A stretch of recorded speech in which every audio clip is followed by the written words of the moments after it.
death and illness and stuff is a part of life, and you just kind of learn from it.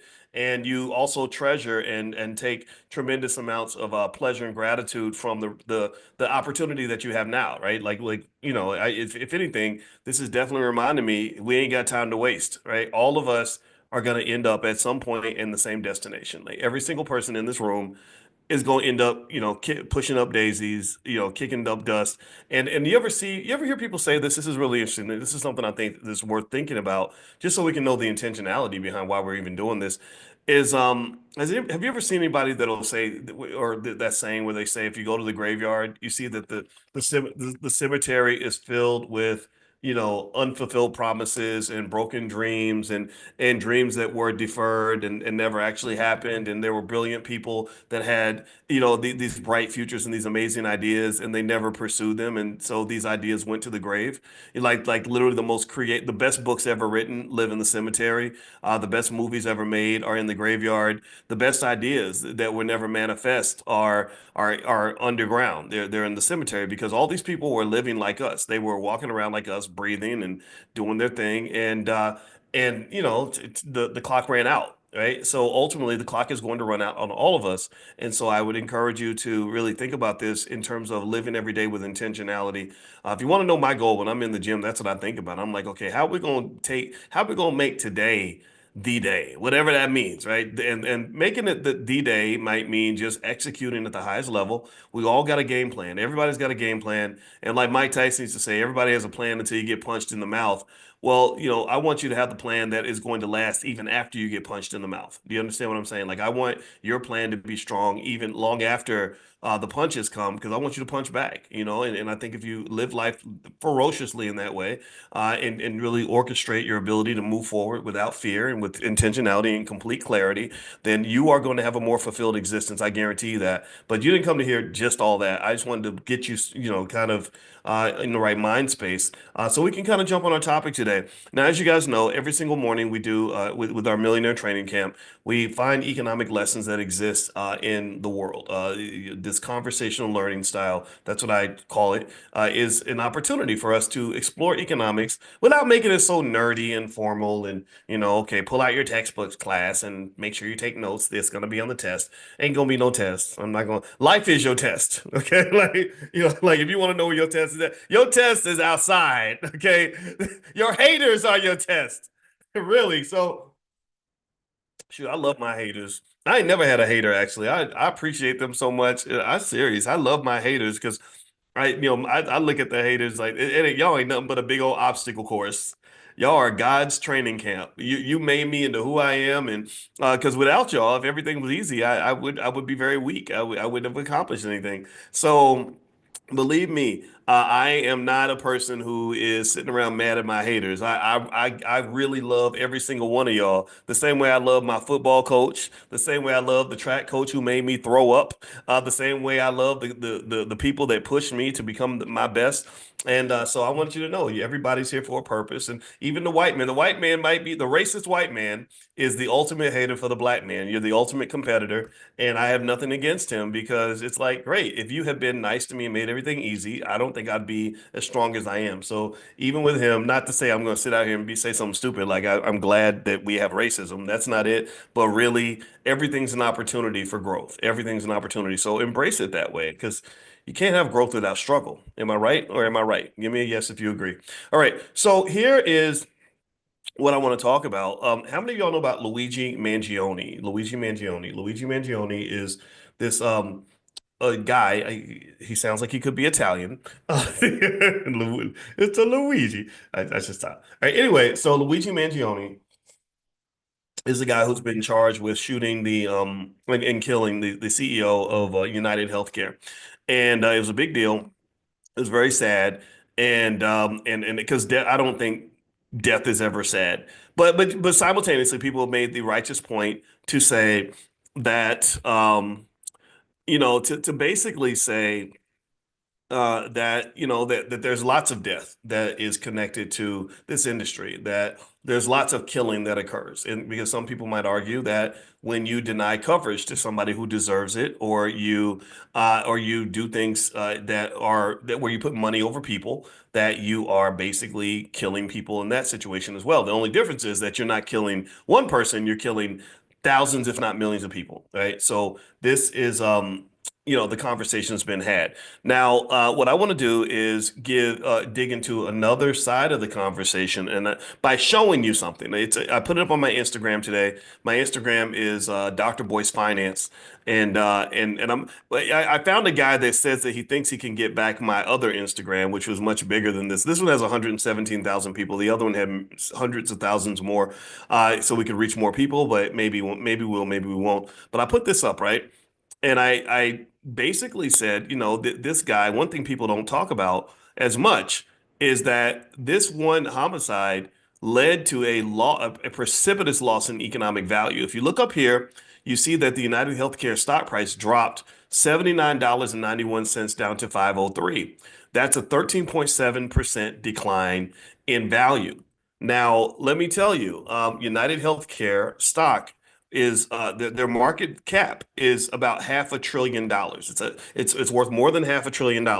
So if you were to just do some rough math estimates and take $500 billion and multiply that by 13.17%, you would get drum roll please, $68.5 billion. $68.5 billion disappeared just like that because of this one assassination, right? I mean, just poof, disappeared in thin air, which is really interesting because you can buy a lot with $68 billion. I mean, shoot, you can damn near buy the whole black community for $68 billion. I think you can buy every single black-owned business in history if you had $68 billion, but maybe I'm wrong. I'd have to do the math on that. But that's a lot. You could probably buy every single HBCU in America with $68 billion. Did y'all know that? I think the biggest HBCU endowment has a university hit $1 billion yet?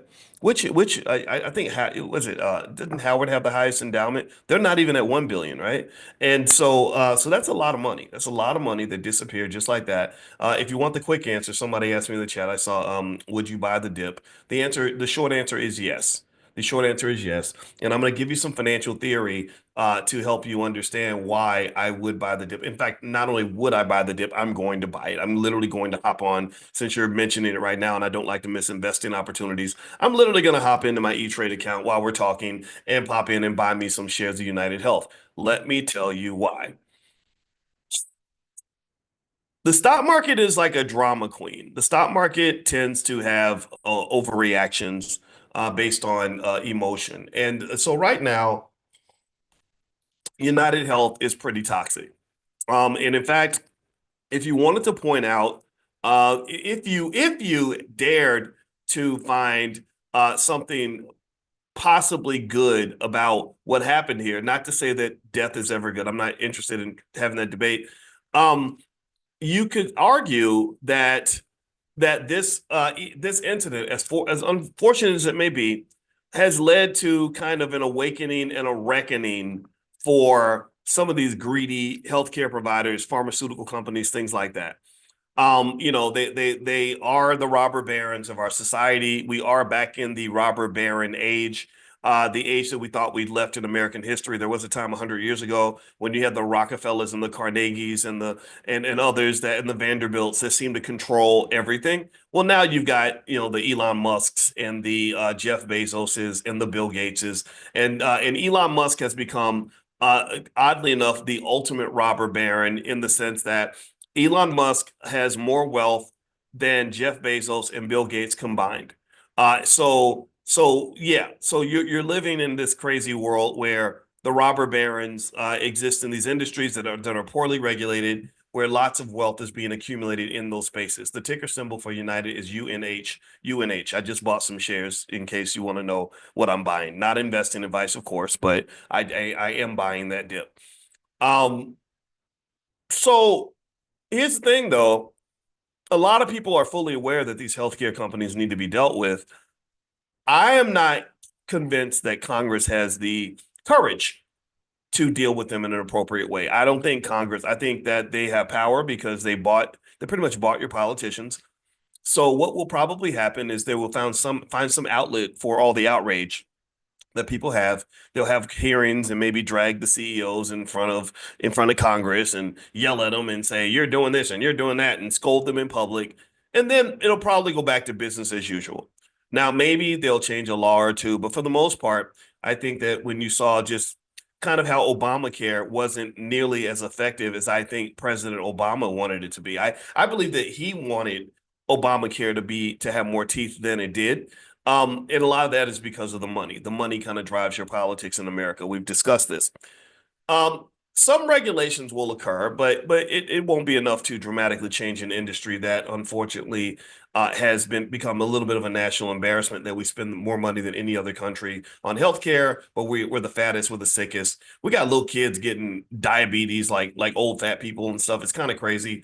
And a lot of that is the toxic partnership between big pharma, the healthcare providers, and maybe the food industry. Like, okay, we'll sell you the food that's gonna make you sick, and then I'm gonna send you to my homeboy over here, the other drug dealer who's gonna make you get better.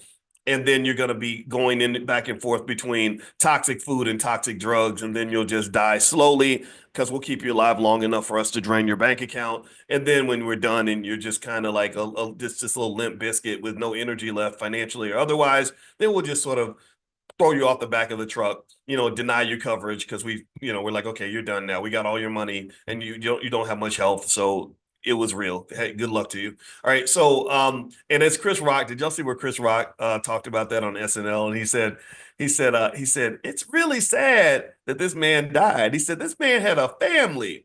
He had a family. And then he goes, but sometimes drug dealers get shot. And I was like, yeah, that's a good point because we have these drug dealers. They're legalized and they're very effective. The opioid situation. I think that there was some stuff revealed in court filings over the whole opioid crisis where, again, because of money, we know we talk about money every morning so we can understand how money works, the dynamics of money. Money was paid to the people that were responsible for protecting the patients, right? So they pretty much paid them money to prescribe more opioids. And next thing you know, you have an opioid crisis. If you understand finance and capitalism, it's not a surprise. This is pretty much what is typically going to occur in a society like ours. Now, as I pull up a couple of quick financial theories, I don't want to brain dump and overwhelm you with too much because there's so many different directions we could take this conversation. I want to point to a couple of theories on stock market investing that might help you to understand sort of what's happening here. Now, just a reminder as we move forward, if you want to be reminded when we start class in the morning, just make sure you pull out your phone, text the word morning to the phone number 87948. So if you just text morning to 87948, I'll send you a reminder. Also, next week, we're doing our stock market investing class that we do every week. So if you'd like to do a trial in that class, you can go to drboycestockmarket.com. That's drboycestockmarket.com. Okay, so one type of theory that relates to this is an area called behavioral finance. So behavioral finance kind of hits investor psychology. That's what I wrote my dissertation on. And effectively what it talks about is what's happening right in front of you. You have these market overreactions where people are basically seeing what happened here. They are seeing that the healthcare providers are being judged in a negative way, and so they become toxic. And rather than having financial consciousness and having enough perspective to say this too shall pass, this is just a moment, this is not a lifetime, people are actually reacting as if this is going to last forever, as if everyone's going to hate the healthcare providers forever and the insurance companies. So the stock price's reaction, in my opinion, is probably an overreaction. In fact, that company lost another $8 billion in value this morning while I was talking to you. Right. So literally during this, I said it dropped almost 70 billion, 68.5 billion to be exact. Add another 7 or 8 or 9 billion on top of that number. So what's a few $1 billion between friends? This is how wealthy white folks get to slosh money around like that. This is where you were left out in the economy. This is the reality of it all. And so the market overreaction provides opportunities for investors that have financial consciousness. People that can kind of say, people are reacting, but it's going to go away. And that's how I look at it. I'm like, okay, it's going to be about 2, 3 months. It's going to be a lot of yelling and screaming and protesting and da da da. But that stuff doesn't typically sustain itself. Sometimes it does, though. I'm really happy about it. I'm happy about the protests. Like, I'm happy that people are able to express their frustration about this failing healthcare industry. I'm happy that the politicians are kind of being poked at a little bit and being told to do something about this. In fact, there's another area where this has happened. I don't know. Has anybody been watching what's been going on with Kellogg's? Kellogg's is under some major heat because there are some amazing mothers that are out here revealing the fact that they've got all kinds of crazy chemicals in the cereal that are killing the kids. Yeah, look it up. Look up Kellogg's protests. They were up in, I mean, I don't know who this lady was. I think she's called something babe, healthy food babe, or I don't, it was some, how people get these goofy names so they can get internet clout. But I like it. I like it a lot. And she's literally out there gathering like thousands of miles. The food babe. Thank you, Grace. I appreciate it. I didn't mean to disrespect the food babe. I mean, how dare I do that? But yeah, she was out there with all these. I mean, and she was gangster. She was mad. She was in their face. And I love that. I love that a lot because I think that's what's going to have to happen because you don't have a government that's really protecting your interests the way they should. It's kind of like all the white people are getting the same experience that black people get when we look at the ineffective congressional black caucus. Like the Congressional Black Caucus, those ineffective Negroes who literally don't give a damn what's happening in your community, who will literally like govern over the same like failing community where little babies are being shot on their tricycles and, and they just act like everything's okay. But then they'll come out and they'll pull Martin Luther King, out of their back pocket to support something that has nothing to do with black people. Like, well, we Dr. King died so corporations could have freedom of speech, or something goofy, right? Where somebody paid them. Like I kind of think the whole world is getting a little bit of that treatment, and that's what's happening with your government. So I think it's kind of good. But one other type of thing about this is there's also a type of risk when it comes to in stock market investing. There's two types of risk, two big categories. One is what is referred to as systematic risk. The other one is referred to as idiosyncratic risk. Now, systematic risk, if you think of it like this, if you imagine every company as a boat on the water, on the ocean.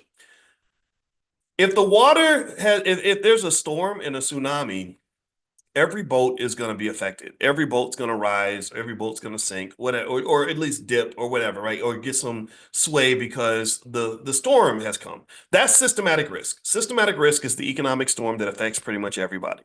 If it rains on the whole city, everybody is going to be affected by the rain. Some people will get wet. Some people will get drenched. Some people will stay dry. It really kind of comes down to how you respond to the rain, right? And that's where idiosyncratic risk comes into play. Idiosyncratic risk is more specifically connected to what specifically happens to you. What happened to you, not what happened to everybody, but what happened to you in particular, right? And so ultimately, in a way, it kind of reminds me a little bit of that saying where they say that, and I do believe this, that it's not so much about what happens to you in life, it's how you personally choose to respond to it that really determines the outcome.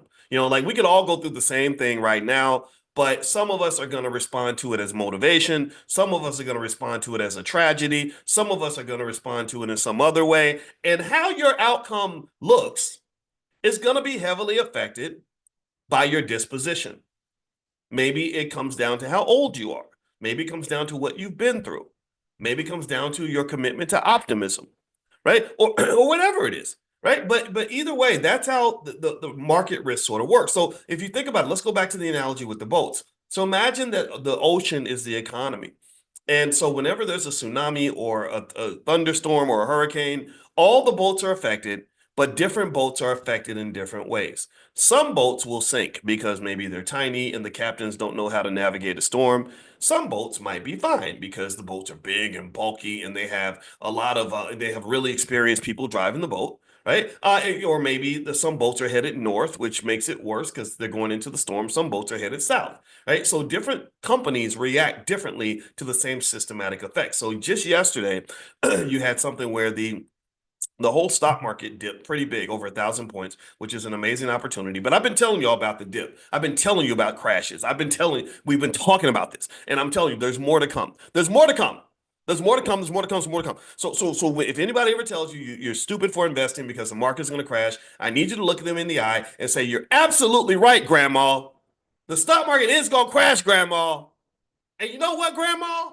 I'm about finna be right there to buy more of that stock because Dr. Watkins said that the stock market has never crashed and not recovered. That every single time the market has ever crashed, it has always recovered. So, Grandma, you can take that negativity and shut it. I'm playing. Don't say that to Grandma. You're going to scare her, give her a heart attack, and then she's going to get mad at you. And then you'll blame it on me. And then next thing you know, Grandma will be pissed at me. I'm playing. But really, what you got to do is respond to it in that way. Respond to it with facts. Just, yes, I know the market crash is going to come. And when it occurs, I'm going to be an even bigger investor because then I get to buy my stocks cheap. Okay. So that right there is a simple thing that you want to do in order to become a good investor. Because what a lot of investors do is they do the opposite. They buy when the stock market's going up. They hear from their friends, they see a headline, they'll see an Instagram post of a stock that goes up or whatever, and they're like, "Ooh, I want to buy it." And I get that a lot. Like sometimes if I pick a stock for class and we're talking about a certain class or a certain stock and it does really well, sometimes I'll post it on my Instagram. I'll be like, "Look, this stock made 30% in last week." And inevitably somebody will always say, "Ooh, can I get in now? Is it too late to get in now?" And sometimes I'm like, well, the best time to get in would have been like last week because you could have bought it when it was cheaper. But if you come late to the party, then there's a risk that you might be arriving right when the party's over. Okay. So basically, the market is going to have another crash. That we call in finance, we refer to that as a correction. It's not a crash, it's not a catastrophe. It's just part of the process. What goes up must come down. If you understand the hermetic principles, you get that. My wife is big on that type of stuff. You know, my wife is very spiritual and the hermetic principle says what goes up comes down. What goes down comes up. This too shall pass.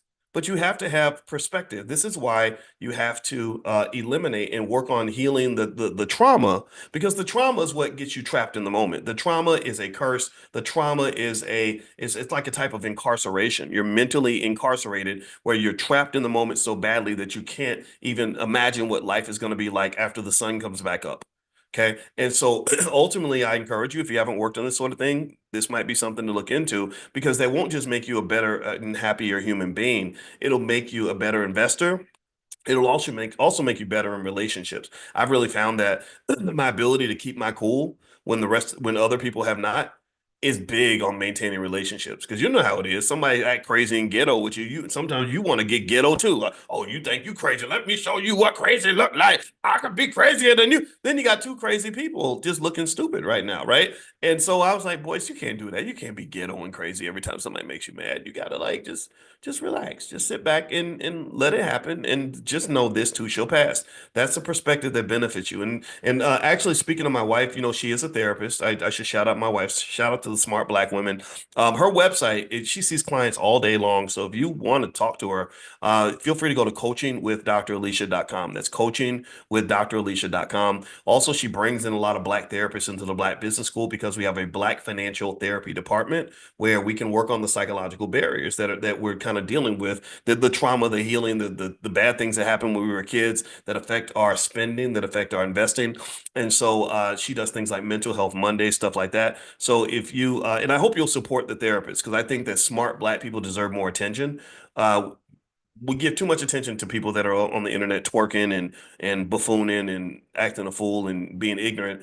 I would prefer that we also give equal attention or more attention to those that actually want our lives to be better, as opposed to those of us who want to keep us in this trap that we're kind of in right now. So you can, if you want to support that and be a part of what she does, you can pull out your phone, text the word love to the phone number 87948. You can text love to 87948, and she'll let you know when she does her mental health Monday, which is really good, as well as her book club she does every Sunday, where they've been going through this book called How to Be an Adult in Relationships. And it's dealing with something Dr. George C. Fraser has spoken about, which is that there is a crisis in the disappearing black family.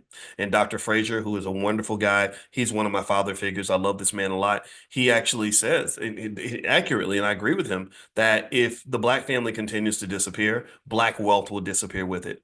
That families protect wealth, that if you have a solid family that protects your economic power, you're turning toward each other, helping each other out, supporting each other, building with each other. When everything's sort of splattered and divided, then it's easy to conquer. a divided community. It's easy to conquer a divided group of people. That's why gangs are, even though gangs have a negative connotation, gangs are very powerful. You don't want to mess with a group of people that know how to stick together. Or if you grew up as a kid and you had eight brothers and sisters and all of y'all were ready to fight whoever was picking on one of you, nobody would mess with anybody in that family. You could be the weakest kid on the block and ain't nobody gonna touch you because they know that you got seven siblings that are down to ride if anything happens. Nobody ever messed with the Wayans kids growing up, I bet, right? So ultimately, find your gang. Your my gang is my family. My gang is, my wife Alicia. She's as gangster as they come. We got little Quincy. We got to call him Q Mac because that's his gangster name. We got Nicole. We call her Coco. You don't want to mess with Coco. She'll pull out the strap on you. And then we got little Taylor, and that's Tay Tay. That's my nickname for Taylor. Tay Tay or Tater. That's what I call her. So don't mess with Tater. Don't mess with Tay Tay, Q Mac, or Coco. Or I don't know, maybe I'll be Big B and my wife will be Queen Alicia. So you just don't mess with our gang because we have each other's back. So I would encourage you to understand that economics, a lot of times, the economic power is built around various forms of what could be defined as gang affiliation. Apple is a gang. They have the same little logo, like just like gangs do. They have a code of conduct, just like gangs do. They have a common objective, just like a gang would, right? So Apple is a $3 trillion gang. Nvidia is a $3 trillion gang. The Black Business School is a gang. You see our little logo. This is my grandma Felicia. She was gangster when she was here, and she stays with me. She's always protecting me. She's always right behind me. That's that Panther right there, right? And when my mother, if heaven calls her anytime soon, she's down with Jesus. So that's part of her gang. She's down with the gang of Jesus Christ, right? So when she goes to heaven, I will find some way to keep my mother with me everywhere I go, so my mother will never die. My mother will never ever, she'll never be gone. So that's it. And I'm never gonna die. I want you to know that too. So anyway, let's keep going. Let's finish up the part of the conversation about systematic versus idiosyncratic risk. So, systematic risk is the risk that affects everyone. When the chairman of the Federal Reserve made an announcement yesterday that rattled the markets, that was systematic risk. That is him saying, okay, we're not going to reduce interest rates as quickly as we thought we might. We're going to be very cautious about it. But also, he said he sees some economic problems on the horizon. That's what led to that massive correction in the stock market. Now, the other part of risk, though, is that idiosyncratic risk, which is specific to the company. So with Luigi Mangione deciding that he wants to take out the CEO of United Healthcare, that was partly a systematic issue where it led to scrutiny of all healthcare companies, the entire industry. But then it was also partly idiosyncratic because he specifically went after the CEO of United Healthcare and specifically went after that guy. So that specifically led to a specific drop in the value of the company, which translated to about an 80 to $90 billion economic loss, right? So ultimately, when you think about investing, and you're looking at your stocks, you want to be thinking, okay, what just happened? Every time a stock drops, there's a story behind it. There's always a story. They're really fascinating stories. This is a great opportunity to learn about economics. When you own a stock and you see it drop, see if you can find the story behind it, and then you'll say, okay, so I wonder if this is idiosyncratic or systematic. So if I own a company like Mara, you guys have heard me talk about Mara, Mara. It's great in that whole Bitcoin digital space. It's been great in our Prime program as an income driver because the options market for that stock is really good. But Mara, so if you see Mara drop, then you can find out, okay, did it drop because Trump said something bad about Bitcoin and the whole Bitcoin crypto space is dropping, so all the Bitcoins are dropping, or all the cryptos, I'm sorry, all the cryptos, right? Or is it something specific to Mara? Mara CEO slipped and fell in the shower. Now he's in the hospital. So people wonder if he's going to be able to continue as the head of the company. Well, then that would be very idiosyncratic. And both of those variables are important. The way to deal with and eliminate the thing about idiosyncratic risk, the last point I want to make on this is that idiosyncratic risk, according to us nerdy professors, is idiosyncratic risk is wasteful. Idiosyncratic risk is like a germ where you can disinfect that germ on your kitchen counter if you just spray it with some Lysol or something like that. And meaning that when you invest, systematic risk is hard to get rid of because that affects everybody. Like if I live in a city and it's gonna rain, it's hard for me to get away from the rain, right? If I'm outside, I'm gonna get wet, whatever. I can adjust to the rain, but I can't live outside of the rain because I'm in the city and everybody it's raining for everybody, right? But idiosyncratic risk can be removed through diversification. That's the disinfectant for idiosyncratic risk. And what does that mean? Well, you've known what it means your whole life. I'm not telling you anything new. I'm not going to tell you anything right now that is different from what you've known your whole life. The way to eliminate idiosyncratic risk is diversification, spreading your money out, not putting all your eggs in one basket, not buying one stock and believing that that one stock is going to be the savior of your whole life and your whole portfolio. That is a huge mistake that a lot of people go broke that way. Y'all remember Enron, right? Enron. Remember Enron 20 years ago? Well, Enron, a lot of people lost everything with Enron because they got tricked. They got tricked real bad. And if I had been their finance teacher, I would have said, "Don't fall for that trick now, because that's going to bite you in the butt." Well, the trick was that sometimes a stock can be real sexy and deceptive. Right? You see a stock, it doubles or something in price, and it keeps going up, and you just start falling in love. And you rubbing your hands like Birdman, and you're looking at it like a big juicy piece of chicken or a real pretty, sexy lady.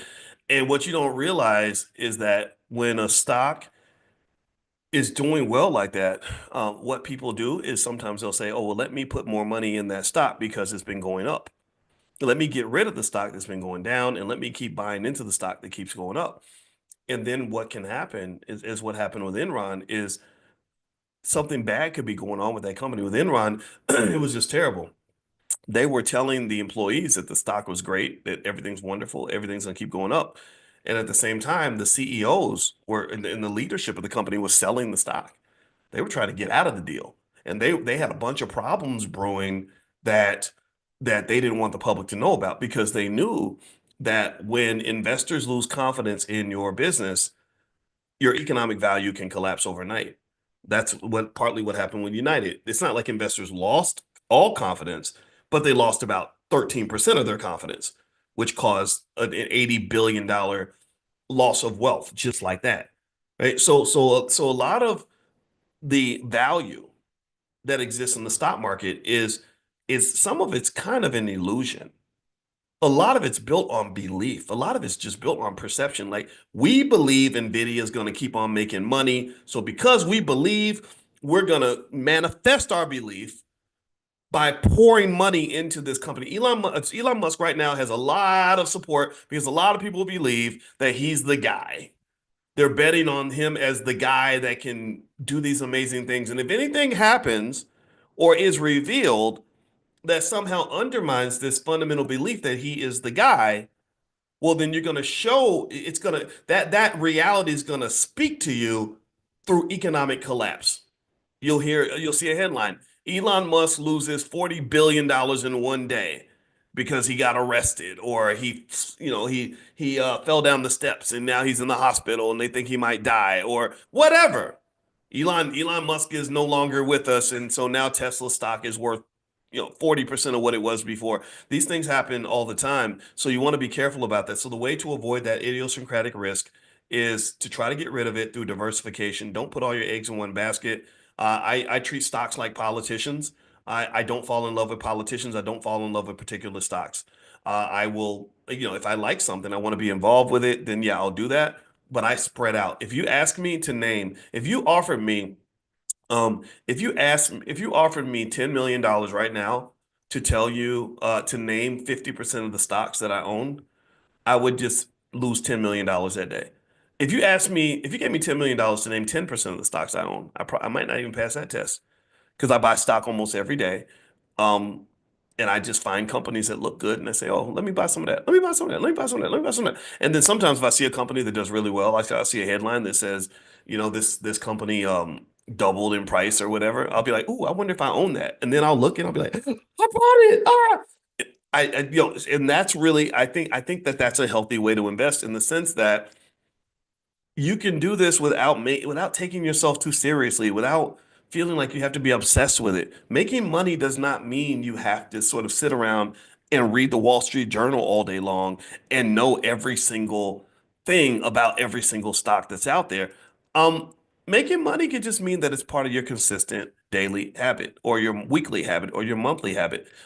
So, for example, I eat every day, but if you ask me to, and you say, "Well, what did you eat at 2 o'clock on Thursday, November 3rd, 1997. I'd be like, I don't know, but I eat every day. So I want you to eat. I want you to eat good, and I want you to get in the habit of eating every day.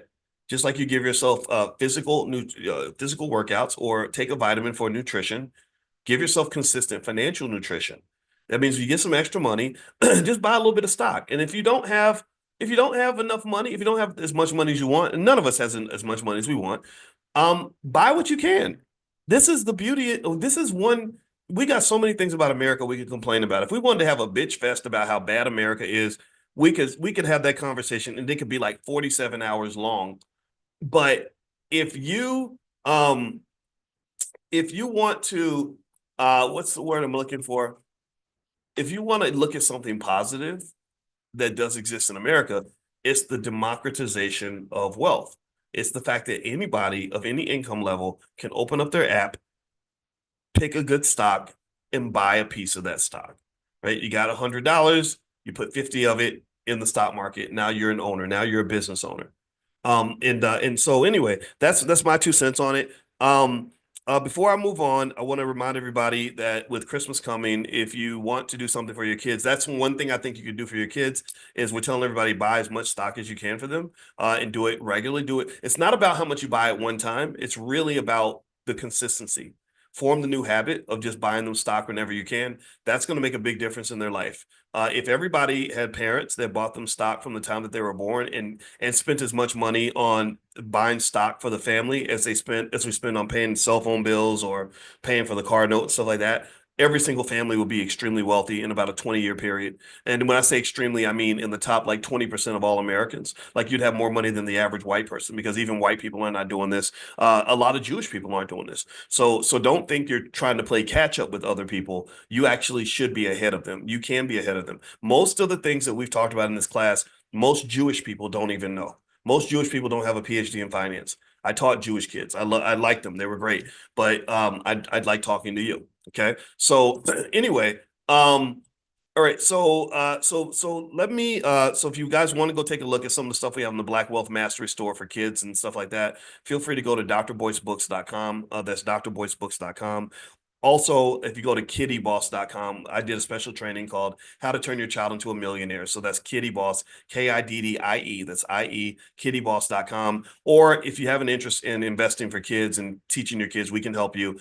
Just pull out your phone, text the word youth to the phone number 87948. So just text the word youth to the phone number 87948. Okay, so one last point I want to make about Luigi Mangione, the guy that shot the CEO of United Healthcare, is that ultimately, when you look at what happened here, you kind of have a couple phenomena that's been studied and researched, and one is what they call event-driven investing. Right, there are some investors who like to make moves based on specific events. And that sometimes can work, but really what that comes down to is what we refer to as market timing. Market timing, for the most part, for most people, does not work as a long-term wealth building strategy. Market timing is where you try to buy a stock because you think it's going up, or you try to sell a stock because you think it's going down. That's really, really hard to do. So with Luigi sort of doing what he did, allegedly, with the CEO of United, that led to a lot of speculation around the stock. The options market probably bubbled up a little bit. I know the stock price immediately declined, and I told you all that I kind of think that that's going to be temporary. And I do think that United, in my opinion, could be a good long-term investment. The other thing too is that media can really shape the nature of a particular type of investment. Now, by the way, anybody in here that's sort of putting your information in, like phone numbers, anything like that, we ask you not to do that so much just because we can't vouch for the people that are connecting with each other. And I mean, just the other day, we had somebody that reached out to us because somebody they met on this platform pretty much scammed them and took money from them or something. And I don't know what happened. I had no idea, but I didn't know what to say because I was like, well, I didn't introduce you to the person. So just be thoughtful. Unfortunately, the downside of us achieving the goal of we've reached a lot of people with wealth and I think we've done a good job with that over time. But the downside of that is that there are predators that will lean into the trust that you built. And there are people literally, if you go to TikTok right now, there are probably about 80 Boyce Watkins accounts that are fake. And these are all people that they try to follow my followers to get them to follow back, and then they'll message them in a private message, and some people get excited because they're like, "Oh, doctor, I'm talking to Dr. Boyce." And it's not me because I don't have time to. I can barely DM my wife. I love my wife. She got on me. She said, "I send you TikToks and videos, and you don't never watch them. You don't never." I'm like, "Baby, I'm busy." But I only got time to reach out to my wife. I do not have time to have a back and forth long conversation about how I can turn your $5,000 into 100,000 in 2 weeks or whatever these people are saying. So just be really careful. And if you see an account like that, please report it. And do not engage. That is you. You can engage with me through the Black Business School. That's pretty much the only way to connect with me in that way. Because not because I don't want to talk to everybody, but because I keep a really tight, busy schedule. Okay, so just be careful with that. But anyway, the last thing I want to say about the Luigi Mangione thing is that with media is interesting. Media is one of those things that really affects markets and investing. It also can affect the amount of confidence that people have in a particular business or a particular person. And this is one of the barriers that Black people have to deal with is that your brand to the world has been misrepresented. There have been plenty of people out there that have I think misrepresented the Black community. I think that some of the entertainers and stuff, with the buffoonery and just kind of presenting Black men in a really horrible way or presenting Black women in an inappropriate way has affected the way the world views us, right? So if you understand that wealth a lot of times is created by how people feel about you, by whether people believe you can do the job or not, then you can see where that's a subtle, insidious kind of economic racism that plants itself into the way money's distributed, right? So a company run by a white man is typically, in many cases, going to have more investor confidence than a company run by a Black man. Also, if the white man and the Black man both make the same mistake, let's say both of them are under investigation, the reaction that society has to the white man is on average far different from the reaction that society might have to the Black man or the Black woman or whatever. And so that right there is an economic reality that manifests itself every single day. Because I can tell you that if Elon Musk were a Black man with the same skills, same action, same activity, he would not be worth $440 billion. He'd probably be worth maybe, but he might be worth like maybe half a billion or something, maybe 100 million or something. He'd be doing well, but he wouldn't be where he is now, right? Now, is this something to complain about? No, it's really more so brought up as a financial lesson in terms of understanding how risk affects asset prices and the valuation that we put on things and people and projects. Risk affects, and I say asset, when I say asset pricing, I'm talking about asset pricing as a valuation that others put on whatever it is that you're trying to do. Every asset has a value, right? Just like even in dating, we had the whole conversation about high value men, high value women, right? Where a lot of people were getting that wrong, in my opinion, because valuation is in the eye of the beholder. Evaluation, my valuation of something is not going to be the same as your valuation of the same thing. Like, for example, there was a banana taped to a wall that somebody bought. Somebody valued that banana at $6.2 million. Most of you in here wouldn't even pay 62 cents for a banana taped to a wall. So the valuation that a beholder has of an asset does not have to be everybody's valuation, just like your opinion ain't got to be everybody's opinion. In fact, it shouldn't be. We got enough sheep in the world. Have your own opinion. Stick with that. Be okay with that, right? So valuation is also affected by risk, but more importantly, not just risk, but the perception of risk. Because risk is a tricky concept. I told you in my doctoral work, I studied under Renee Stoltz, who's this guy who's known as one of the leading risk management experts on the planet. He had me proofreading this textbook. So it led me to think deeply about risk. And one thing about risk is that risk is a hard thing to kind of grab into. When you kind of can feel when you're in a risky situation, right? Like my wife talks about in the 90s when she went to a Tupac party in Vegas.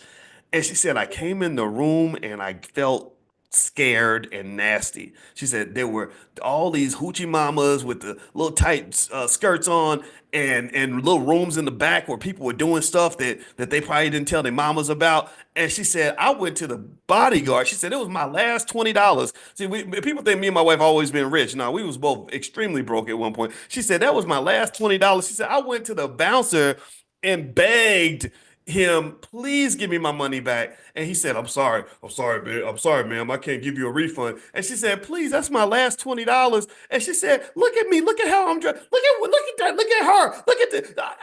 I do not belong here. So she's like, somebody gonna hurt me up in here. So she knew she was in a risky situation. She felt the risk. She perceived the risk, and she was probably right. It was a crazy kind of space. So we know what risk is. We know what it feels like. We know what it's like when you say, well, somebody's living a risky life. But when you're trying to really quantify it in the world of investing, it's tough. It's tough because number one, mathematicians, we have to translate that into numbers. Like, what does that really mean? If United Health is a riskier stock and the price drops, what numbers correlate to the amount of risk that's actually there? And the last and most tricky part of risk is that risk involves an element of predicting the future. Because you might think something's risky, but it may not be risky at all. My mother-in-law thinks that riding airplanes is risky. She really swears that if she gets on an airplane, that's going to be the one plane that day that's going to fall out of the sky. Anybody else? Give me a yes if you got a relative like that who will not get on an airplane. Some of y'all might be like that in this room. It's okay. I'm not making fun of you. You know what I'm talking about? Has anybody got any relatives like that? Right? Where they really think like, okay, even if it don't matter. You can't, statistics and all, it won't matter. You can say, well, the studies show that flying a plane is safer than driving in the car. Don't matter. They still want to get in the car. Right? Or if you say, well, 50,000 flights happened in the last 24 hours and not one of them crashed. Doesn't matter. In their mind, getting on an airplane is almost like signing a death certificate. And that's because they have a certain perception of risk, and that is not always connected to reality. But then sometimes you can go into situations where you think that there is no risk, but it could be very risky. There could be risk lurking in the background. So risk is tough because risk is very subjective. It's in the eye of the beholder. It is also hard to predict. And you can sort of look at, and this is what makes, if you ever want to get into it, if you ever want to hang out and have a deep conversation about stuff like quantum computing and why it fascinates me so much, it's because quantum computing it's a perception of risk and probability where you live in multiple universes at the same time. You're measuring multiple realities at once. And that's what makes it so interesting and so powerful because quantum computing is the ultimate form of computing consciousness at this point. Quantum computers are faster than other computers by leaps and bounds because they have a level of consciousness that exceeds even the fastest supercomputers. That's why a quantum computer can solve a problem in 5 minutes that takes a supercomputer 25 septillion years. A septillion is one followed by 25 zeros. So it's far bigger than a billion or a trillion. It's a massive number of years, right? So ultimately, risk involves the ability to kind of look in the future and think about, oh, what are all the things that could possibly happen? And how do I even ascribe probabilities to those outcomes? Right. And so Ohio State's going to play Tennessee in their bowl game Saturday night. I'm a Buckeye. That's where I got my doctorate. So I'm hoping that they show up and look better than they did against Michigan because they look terrible. And in my head, I'm ascribing these probabilities. Well, there's a certain possibility they're going to show up and they're going to be able to run the ball. There's another probability they're going to show up and they're going to do what they did last time, right? But nobody really knows. And then ultimately, what happens is that when the game, Shanita, I see you, when the game actually happens, all these possibilities collapse into one reality. So a billion, 10 billion, a trillion possibilities collapse into one reality, and that's all you have to work with. And we're all using probabilities to try to figure out what that reality is going to be. And let me just say this last point on this is that we almost always get it wrong. We almost always get it wrong. But we make predictions all the time, but predictions are not usually true, at least not on a refined, deep level. Like they can kind of generally be true. Like if I predict the Buckeyes are going to win, then yeah, I might be right about that. But if I predict that they're going to win by exactly 14 points and that they're going to score exactly 3 touchdowns and that this wide receiver is going to run the ball, a total of 112 yards. That's really hard to predict. That's a reality that I could never predict in a billion years because that's hard to do. So ultimately, what I would say long term is when it comes to investing, just know this. Risk is important. Thinking about the risk matters. You're probably going to get it wrong, but if the risk bothers you, there are ways to diversify away from it or eliminate that risk. And generally speaking, also just circling back to Luigi Mangione and this whole allegation that he killed the CEO of United Health, just his mere existence in this one particular reality that they didn't even plan for. This was a risk they hadn't even calculated. They didn't even say, well, what's the probability that he's going to be walking down the street in Times Square or Manhattan or wherever, Midtown Manhattan, and get shot in the back? That probably wasn't even a conversation last week, but it's a conversation now because a new risk factor has arrived on the horizon, which manifests itself in the decline of the stock. Higher risk tends to reduce stock prices. Everything else equal, when risk pops up like the boogeyman, it pulls stock prices down. So when you see in the near future, when you see the economists say, I think we might be headed to a recession, or you hear the Fed chair say, yeah, it looks like we're having some trouble on the economic front, then risk will appear like the boogeyman, and you're going to see all the stock prices start dropping because every economic model mathematically says that when risk is higher, the price should be lower. So what you're living in is an environment where everything looks good because this is what they call a risk on environment. Risk is low, everybody's feeling good, everybody feels it's safe to dump all their money in crypto, and everybody feels like the stock market can only go up. Well, wait till something bad happens. Wait till they get one catalyst and the risk shows up like the boogeyman. You're going to see a lot of that stuff collapsing. So just be ready for that and keep your cool, keep investing, and you're going to be fine long term. Okay. So anyway, I know that that was a lot. I didn't mean to give so much, but y'all know what we do every morning. It's like a stream of consciousness, and that's just how we do stuff here. And I looked at your survey results, and thank you for your insights on the survey. I really appreciate that very much. It gave us a lot of great ideas on how we can strengthen what we're doing here in our millionaire training camp. And we are going to have that conference. I promise you guys that. You guys know what happened with my mom, so it's kind of forced me to focus on other things. But February, I'm aiming for late February. That's what we're aiming for. So I'll let you guys, you'll be the first ones to know. You'll get the first opportunity to buy passes to the event.